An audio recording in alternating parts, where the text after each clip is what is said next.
İngiltərədə azərbaycanlı qadın vəfat edib. Bu barədə onun yaxınları məlumat verib.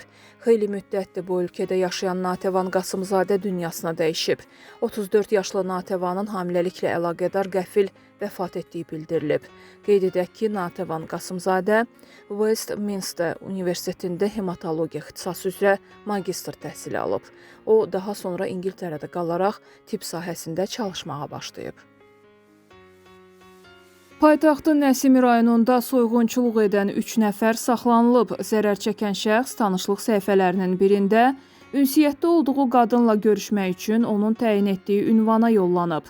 Qeyd edilən yerə çatanda isə tanımadığı şəxslər onun mobil telefonunu və kartında olan 110 manatını açıq talama yolu ilə ələ keçiriblər.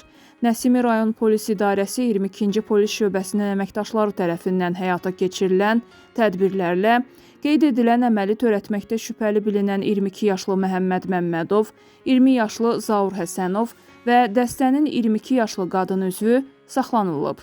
Araşdırma zamanı saxlanılan şəxslərin paytaxtın digər ərazilərində də analoji əməllər törətdikləri məlum olub. Faktla bağlı cinayət işi başlanılıb, istintaq araşdırmaları davam etdirilir.